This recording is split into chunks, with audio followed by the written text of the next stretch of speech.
जिस तरह से लगातार छोटे ड्रग पेडलर्स पर शिकंजा कसा गया, उनसे जो सबूत और उनसे जो बयान सामने आए हैं, उनका मिलान कराया जाएगा। उनका मिलान इन सभी के सामने कराया जाएगा और कहा जाएगा कि आपके बारे में इस ड्रग पेडलर से आप जानकारी मिली है।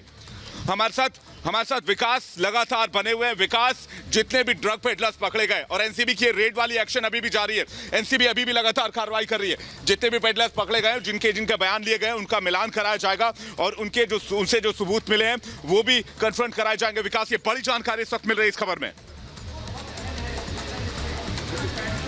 देखिए विवेक, रात का हम जिक्र करते हैं जब क्षितिज ने कई जगहों का नाम बताया था। क्षितिज ने बताया था कि बांद्रा के 4 जगहों पर वहां पर ड्रग्स रखी हुई है, वहां पर मैरिजुआना रखा हुआ, जिसके बाद एनसीबी की 6 अधिकारियों की टीम गई थी और 4 जगह उसने छापेमारी की थी और चारों जगहों से बरामदगी हुई। लेकिन बड़ी बात यह कि ये छापेमारी चलेगी क्योंकि बहुत सारे नाम खुद श्रद्धा कपूर बताएंगे, खुद सारा अली खान बताएंगे। और ये बड़ी बात यह है कि कुछ मामलों में ये दोनों फंसे हुए हैं। क्षितिज को इसीलिए रोक रखा है। क्षितिज से लगातार एक तरफ सवाल चल रहे हैं, लेकिन श्रद्धा कपूर सारा अली खान से पूछे जा रहे हैं, वो रिया चक्रवर्ती से जुड़े सवाल पूछे जा रहे हैं, वो चैट के बारे में पूछे जा रहे हैं, वो सीबीडी ऑयल को लेकर के पूछे जा रहे हैं। तो इसलिए सारा अली खान, मुझे जो जानकारी मिली है, ज्यादातर सवालों के जवाब नहीं दे पाए हैं। वो समझ नहीं पा रही हैं कि क्या जवाब दें। हालांकि उन्होंने वक्त भी बहुत सारा लिया था कि किसी तरीके से वक्त ज्यादा होगा तो फिर हमें मौका मिल जाएगा।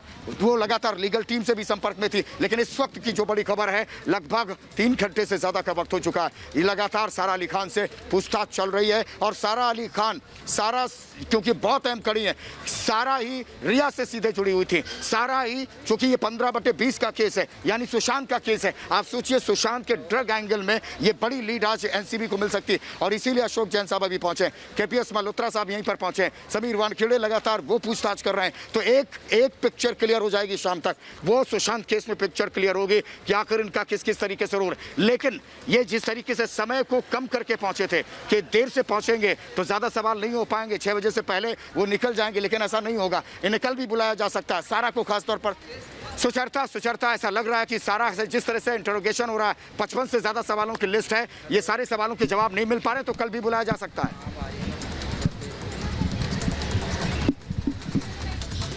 ये एक ऑनगोइंग इन्वेस्टिगेशन है और मैं बार बार कह रही हूँ कि जिस तरह से जया शाह को 4 दिन पूछा गया सवाल, जया शाह क्योंकि मेन की लिंक थी, उन्होंने एक नाम के बारे में जानकारी दी है, चाहे वो श्रद्धा हो, सारा हो, दीपिका हो, और इसीलिए जया शाह से 4 दिन जानकारी खंगालने के बाद उन जानकारी के आधार पर ही दीपिका से, सारा, श्रद्धा से सवाल जवाब किए जा रहे हैं। और इसीलिए बड़ी बात यह है कि क्या दोबारा बुलाया जा सकता है, क्योंकि मूवमेंट यहाँ पर भी ऐसा लग रहा है, क्योंकि बार बार ये कॉर्डन, पुलिस का कॉर्डन यहाँ एनसीबी के एसआईटी दफ्तर के बाहर बढ़ाया जाता है। यहाँ बैक गेट पर भी पुलिस की गाड़ी आकर पार्क हो गई है। मैं मेरे विजय को बोलूंगी कि एक बार दिखाएं कि किस तरह से बार बार अब मीडिया के यहाँ पे पत्रकारों को भी हमें कहा जा रहा है कि थोड़ा हटिए, क्योंकि यहाँ से अगर दीपिका निकलती हैं, क्योंकि आप जहाँ पर है विकास, वहाँ पे सारा और श्रद्धा मौजूद हैं, अगर वो निकलती हैं, लेकिन दूसरे दिन समन करना, दूसरे दिन जिसे भी समन करा जाएगा विकास, वो अपने आप में अहम होगा। यानी उस व्यक्ति के बयानों से संतुष्ट नहीं है एनसीबी,